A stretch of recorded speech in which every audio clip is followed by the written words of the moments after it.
जय हिंद दोस्तों, आज के इस वीडियो में हम लोग उत्तर प्रदेश सहकारी समितियां में अभी एमटीएस और डाटा एंट्री ऑपरेटर की जो वैकेंसी निकाली गई है उससे संबंधित पूरी जानकारी के बारे में बहुत ही डिटेल्स में बात करेंगे। क्योंकि जब भी दोस्तों इस प्रकार की कोई वैकेंसी निकाली जाती है तो आप लोग उसमें एप्लीकेशन कर देते हैं, मगर आप लोगों को सारी चीजें पता नहीं होती, फिर बाद में आप लोग पछताते हैं। इसलिए ये घटना आपके साथ ना हो, आप लोग इस भर्ती में फॉर्म भर के पछताए ना, तो आप लोग इस वीडियो को पूरे डिटेल्स में देख लें। मैं आपको सारी चीजें बता देने वाला हूं कि ये वैकेंसी क्या है, किस प्रकार की है, इसकी सच्चाई क्या है, ठीक है, इसमें कितनी सैलरी मिलेगी और क्या क्या है, सारी चीजें बहुत ही अच्छी तरीके से मैं बताने वाला हूं। इसलिए आप लोग इस वीडियो को पूरे डिटेल्स में देखें।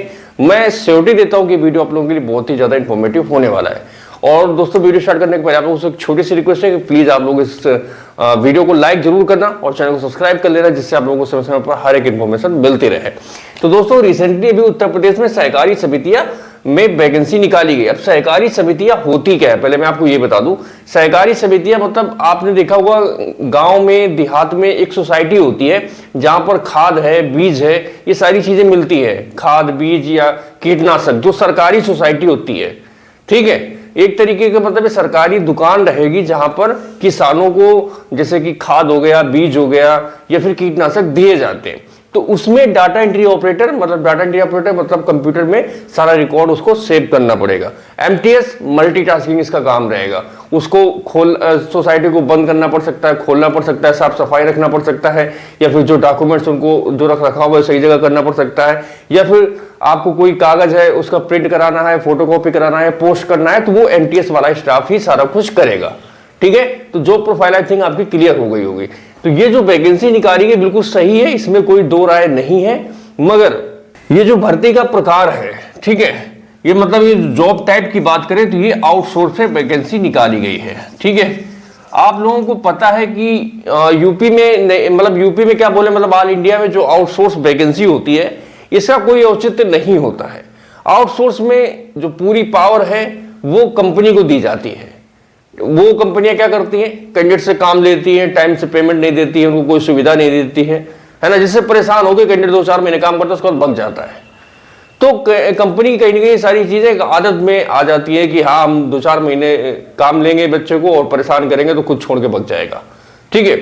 तो अभी तक यूपी में या फिर कहीं पर भी आउटसोर्स जो वैकेंसी है उनका सिस्टम बिल्कुल भी सही नहीं है। इनका जो फीडबैक देखा जाए तो बहुत ही गंदा है, ठीक है। इसमें कैंडिडेट सिर्फ और सिर्फ परेशान होता है। सैलरी के नाम पर इनको कुछ भी नहीं दिया जाता है, सिर्फ और सिर्फ इनको परेशान किया जाता है, ठीक है। तो अभी क्या है, उत्तर प्रदेश सरकार ने यूपी में आउटसोर्स सेवा निगम का गठन किया है, ठीक है, जिसके नियम और कानून अभी तक यूपी में लागू नहीं हुए हैं, ठीक है। वैसे अगर यूपी में आउटसोर्स सेवा निगम के नियम सारे लागू हो जाते हैं तो कहीं ना कहीं जो आउटसोर्स कर्मी है उनको थोड़ा बहुत फायदा इसका जरूर मिलेगा।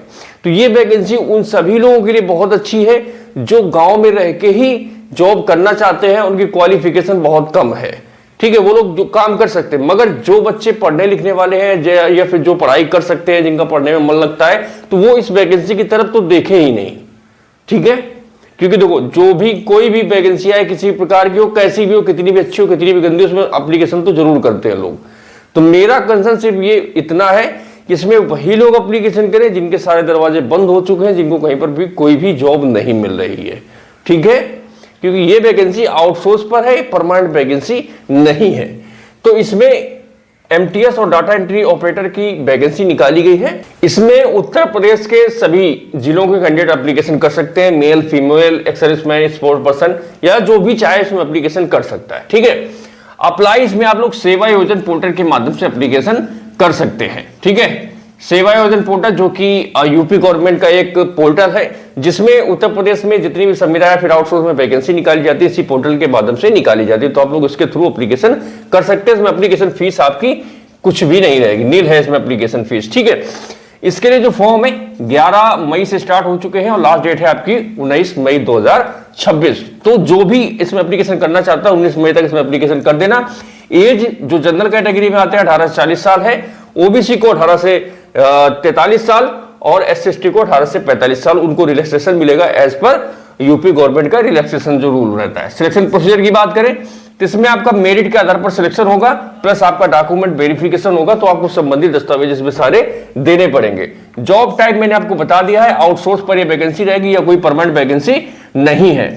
सैलरी की बात करें तो सैलरी इसमें आपको एज ए मानदेय मिलता है। डाटा एंट्री ऑपरेटर को 15,747 और एमटीएस को 12,781 रुपए मानदेय मिलेगा। डॉक्यूमेंट्स की बात करें तो इसमें आपके एजुकेशनल सर्टिफिकेट्स, ठीक है, आधार कार्ड और पैन कार्ड, और उसके बाद फोटो, और आपके पास एक्सपीरियंस सर्टिफिकेट है तो वो सारी चीजें इसमें आप लगा सकते हैं, या फिर डॉक्यूमेंट के समय आपको ये सारी चीजें वहां पर प्रस्तुत करना पड़ेगा, ठीक है। एजुकेशन की बात करें तो डाटा एंट्री ऑपरेटर के लिए कैंडिडेट 12th पास होना चाहिए, प्लस आपके पास CCC होना चाहिए, और कंप्यूटर में आपको टाइपिंग आना चाहिए, जिसमें आपकी हिंदी की टाइपिंग 25 वर्ड पर मिनट और इंग्लिश की टाइपिंग 30 वर्ड पर मिनट होनी चाहिए, ठीक है। एमटीएस के लिए आपकी क्वालिफिकेशन 10th पास होना चाहिए, ठीक है। इस वैकेंसी का अप्लाई लिंक आपको इस वीडियो के नीचे डिस्क्रिप्शन में मिल जाएगा, उसके थ्रू आप लोग डायरेक्ट इस वैकेंसी में एप्लीकेशन कर सकते हैं, ठीक है। मेरा काम है आप लोगों को सही इंफॉर्मेशन देना, जो कि मैंने आपको दे दिया है। बाकी ये वैकेंसी आउटसोर्स पे है। अभी तक उत्तर प्रदेश में जितने भी आउटसोर्स कर्मी हैं वो सिर्फ और सिर्फ परेशान हो रहे हैं। उनको किसी प्रकार का कोई भी न्याय अभी तक ना ही सरकार की तरफ से मिला है, ना ही कंपनी की तरफ से मिला है। मजबूरी में लोग तो नौकरी जरूर कर रहे हैं, मगर सारे लोग नाखुश हैं, सरकार से भी और कंपनी से भी, ठीक है। इसलिए हम लोग दरखास्त करते हैं सरकार से कि जो ये आउटसोर्स निगम का गठन किया गया है, इसके नियम और कानून जल्द से जल्द लागू किए जाए, जिससे आउटसोर्स कर्मियों को इसका फायदा मिले और वो लोग अपना नौकरी थोड़ा बहुत खुश होकर इसमें करने लगे, ठीक है। वैसे जो मुख्यमंत्री हैं उन्होंने बोला था कि 1 मई से सारी चीजें लागू हो जाएंगी, मगर अभी तक ये सारी चीजें मतलब कहीं पर दिखती नहीं है, दिखाई नहीं दे रही हैं। तो हो सकता है आने वाले समय में या फिर 1-2 महीनों में ये चीजें जब लागू हो जाएंगी तो थोड़ा बहुत इनका सुधार हो सकता है, ठीक है। तो बाकी देख लीजिए, मैंने आपको सारी चीजें बता दी। अगर आपको चीजें समझ में आ गई हो तो आप अप्लाई कर सकते हैं, अदरवाइज आप लोग इस वैकेंसी को स्किप कर सकते हैं। मैंने इसके बारे में इसलिए बताया क्योंकि जब भी कोई वैकेंसी आती है तो आप लोग अप्लाई उसमें कर देते हैं कहीं ना कहीं जानकारी के अभाव में। तो आप लोगों के मन में ऐसी कोई चीज ना रहे जिसके बारे में आपको पता ना हो, इसलिए मैंने आपको बता दिया है। बाकी डिसीजन आपका है, आपका समय है, आपका पैसा है, जो भी है आप अपना लगाइए। मेरा काम जो था मैंने आपको बता दिया है। तो जानकारी अगर अच्छी लगी तो इस वीडियो को लाइक करें, चैनल सब्सक्राइब करें। बाकी आप लोगों को जल्दी मिलेंगे एक नए वीडियो में नई जानकारी। तब तक के लिए जय हिंद, वंदे मातरम।